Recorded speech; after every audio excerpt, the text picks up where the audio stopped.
Hello everyone, and welcome to game number 2 in the match between Team BskTeamB and eXe Firebat, which is consequently a cool unit no matter what anybody says. So spawning in the bottom right for Team Firebat, he just came into this match. We have Inferno, the orange Protoss player, and his opponent is Frozen for Team Berserker. He did take game number 1 for Team Berserker, and this is an all-kill format. So he can just continue on and perhaps 4-0 Team Firebat. I would just like to point out real fast that these players have awesome names. It's Frozen versus Inferno. I know. And Inferno is for Team Firebat. Yeah, and Inferno is orange and Frozen is teal, which is like ice colored. This is like a rare opportunity, guys. You guys need to recognize the coincidence of this situation. I wonder if this was all planned. I wonder if like Inferno was like, ooh, eXe Firebat? That works perfectly with my name. Let's go. Yeah, and Frozen was like, I'm going to be playing Firebat someday, and so he picked Frozen. Exactly. This is so neat, guys. This is actually really ironic. I think Inferno picked orange for a specific Obvious reasons. Yeah. Yeah. But anyway, we are on Ohana, one of my favorite maps. It is a new map on the ladder rotation. Seems to be quite popular. And it looks like Inferno is going to be going for some sort of Forge Fast Expand, while his opponent will be 15 Hatchin, Boisterous's favorite build of all time. It's the only build of all time. It's the only build. And Inferno is Cannon Rushing, which is of course my second favorite build of all time. Yeah, this could be very effective. When he gets the second... I'm not sure, because that first pylon wasn't really in a place that was well suited to do that. Like, probes can slip on in through there. Yeah, but I think... Wow, this is actually weird. This is really awkward. I think drones can still get in there. I don't think so. I think at this point it's... Oh, yeah, I can. They can. Oh, he canceled that. This is a very Picasso cannon rush, I would say. Yeah, it is. It's kind of abstract. He's going to very effectively deny this third. Frozen is just going to cancel, which is the right decision. I think he should just go over to the third and try to take that. So the cannons were canceled as well. This is kind of an odd way to cause your opponent to cancel his natural. You know, most normally we see a pylon just being placed down in the natural, and that seems to do the trick quite decently. I think the cannon rush was a bit much. Actually, I'd prefer people to do that pylon cannon thing if their opponent's going for like that fast natural, because the cannon lasts so much longer than just the pylon. Because a cannon is close to 4 Zerglings. It's really kind of a coin toss whether or not the 4 Zerglings win or the cannon win. It's kind of based on where you place the cannon in relation to the ramp.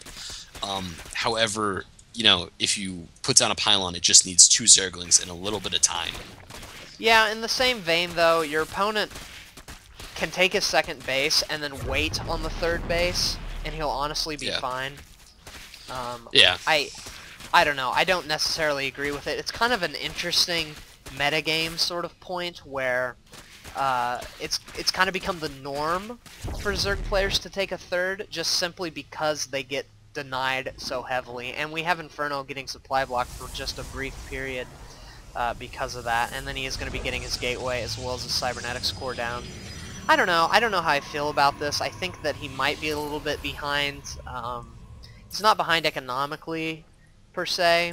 He does have his natural up, but I just think it was kind of over the top. Yeah, I think he's definitely going to need to pull together a kind of really almost miraculous defense here if Frozen actually goes for roaches. However, Frozen would appear to be wanting to take a third, and Inferno has that too. Honestly, I would have just let him take a third and then take a third of my own in this situation. Yeah, this isn't going to be that annoying. He'll be able to pick this off with his little army very, very quickly. No problem.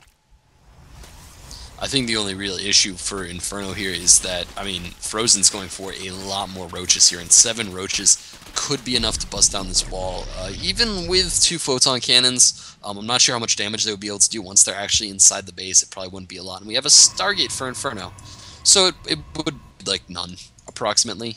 There's going to be a tiny window for all these Zerg units to attack the base, and then after that tiny window's up, well, that tiny window is going to be up, and those Void Rays are going to be out, and it's going to be like kind of rough for the Zerg player at that point.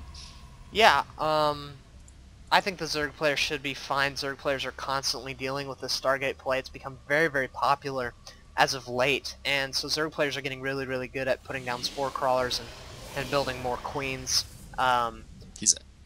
He's actually already putting down a Spore Crawler in his main base. Yeah. I'm not even sure if he scouted the... Yeah, he didn't even scout the Stargate. He just was like, well, I'll probably gonna need one of these. Yeah. And it looks like the one sentry putting down a wonderful force field is definitely gonna help defend this Roach push, because of course only 3 Roaches could really swing at one of these photon cannons. But it's still gonna be kind of risky. Yeah, this is looking actually pretty annoying for Inferno. However, he's doing a very, very good job at force fielding it off and dealing with it. In fact, this cannon, no, it's still in range of the Roaches, but it's only in range of like maybe 1 or 2. Oh no, it looks like all 3 can get it. I stand corrected.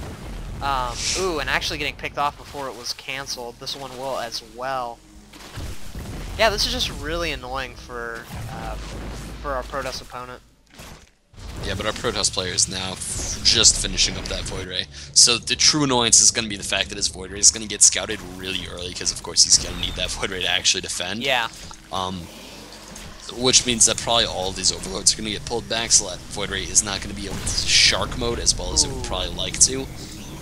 Getting the Forge is pretty nice, however, almost unimportant, I would say, because of course his opponent's going for air, and the only air upgrade you can get at a Forge is the Plasma Shields.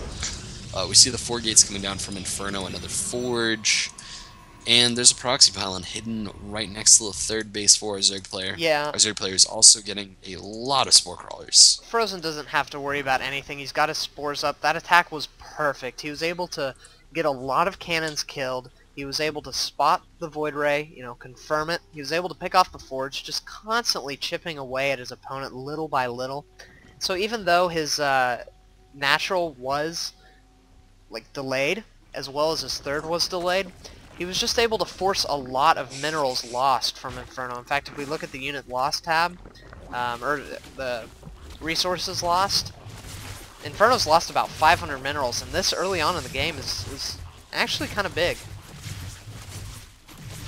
Yeah, it is, and I'm still very curious to know whether or not that attack would have happened if the 3rd hadn't gotten blocked, because I honestly don't think it would have. I think Frozen would have just gone for extreme hard droning at that point in the game, which it still surprises me why Protoss players don't just, you know, expand on their own. We have a Zealot harassment force coming into the 3rd base, and actually the Zealot harassment force is really just a Zealot cover force for the Void Rays. Yeah. Because these Void Rays are actually not playing this well and getting sucked into combat with the spores. This is actually a nice little attack by Inferno. He did lose one of the Void Rays. He could have microed it better. But it's actually really annoying because he has 3 Zealots in the base, and he's forcing his opponent to build Roaches when his opponent should be and could be building drones. And now we have a lot of Zealots coming in, and this 3rd is going to be taken out. Yeah, it's actually very, very annoying for our Zerg player, because that puts him on an equal legging economically with a Protoss player that I would say is, you know, further-ish along in tech. They're kind of even, however, Protoss is almost always favored when on equal amounts of bases. Yeah, this is just a great way for Inferno to pull himself back ahead. He's killing a lot of these units. He will be able to, he might not be able to pick off the Void Ray. Ooh, it's getting down to the wire. Yes, he will be able to kill it, as he does have 1 more Hydra. That just has to get a few pokes at it, but the Void Ray is actually just going to run off. So yeah, a very nice hold by Frozen. It was very annoying that he lost that base, but this isn't by any means the end of the game for him. He can definitely continue to drone up and be just fine. One thing, however, I would like to say is his creep spread is really poor, and he's going for this Hydra mix. In fact, he's going very heavy on the Hydras, and he desperately needs creep spread if he's going to be going this Hydra mix, especially if his opponent's going like Void Ray. I actually think that Void Ray attack was literally just to get this heavy Hydra mix out. Because if we look back at the base of Inferno, he's now ready to just go into 6 gateways. Yeah, you're right. gateways. He's also getting a Robotics Bay up, so he will be able to pump out Colossi, and Colossi are so good against Hydras. So yeah, you're absolutely right. That was a great play by Inferno. Great way to force your opponent. Look at this. Frozen is taking a 4th base, however, so if he gets away with this, it could be huge. And it looks like the Void Ray is poking back in, trying to do a bit more damage, however being chased off quite rapidly by those Hydralisks, and he's building 7 more Hydralisks. Oh, that is not what you want in a situation like this. Not at all. His opponent has stopped going all air. You know, he doesn't have anything in the way of air. He does have 2 Immortals as well as quite a bit of Sentries. Also getting some... And a Colossus on the way. Colossus on the way. Also getting some Stalkers as well. Needs to be getting that Thermal Lance. Also going to be getting the Twilight Council. I suspect we'll see Blink, as that's kind of the proper thing to do. Also, we have a very cool wall here. This can prevent a lot of Zergling run-bys, things like this. Also allowing him to get another gateway up. Yeah, and honestly, I mean, Inferno has just played this mind game so well all game long, and Frozen has been completely baited into an army that he doesn't want at this point in the game. The first Colossus is about to pop out, and honestly, 1 Colossus is all you need versus this many Hydralisks. Yeah, he does have 1 Colossus. Also, those 2 Immortals are going to play a huge role in stopping the few Roaches that are actually there. So it looks like he's splitting his army up, which is an even poorer decision. He is going to have to run away. He did bait some force fields, which is very nice. Might help him a little bit, but yeah, he definitely has the right decision running away here. Yeah, and he's just throwing force fields everywhere. I mean, he does have a lot of sentries, but still, he wasted almost all of the energy on 3 different sentries there. Yeah, he really needs to be careful. He could get, but I mean, in his defense, if he got that money force field, he would have killed the entire army like it was nothing. Yeah. And then he would be just miles ahead. It looks like the Void Ray is back inside of Frozen's base doing some pretty annoying things, but he's going to be caught a little bit out of position as this Hydra Force will be able to get behind it and kill it. Yeah, I don't think that really matters at that point. I mean, the Hydra did its job completely. We do have the Spire and the Hive coming up for Frozen, so I would not be surprised to see some level of Broodlord play come out, because Broodlords are actually really spectacular versus Protoss units. Like, really fantastic. I would love to see some Corruptors as well, as the Corruptors will do well against the Colossi, and then he can later on get the Broodlords. Well, of course. And Inferno is just about to get his 2nd Colossus up, and it looks like he's getting ready to push. It looks like he's about to stage an attack, and here it comes right now. There's also a Zealot Warden at the 3rd base. That's just, it's so annoying. There's so many Zealots. And of course, there's a lot of Zerglings here. However, the army is still primarily Hydralisks. Yeah, this is looking very, very scary for our Zerg opponent. A lot of Stalkers he's intercepting right now. Should be able to pick them off. However, the army is coming up at this time. The Colossus in the back, 2 of them doing a lot of damage to the Hydras. And yeah, some force fields going down, preventing things from getting to his army. And this is looking super bad for Frozen. I have no idea why I dropped those Infested Terran, to be quite perfectly honest. Fungals would have been so much more useful.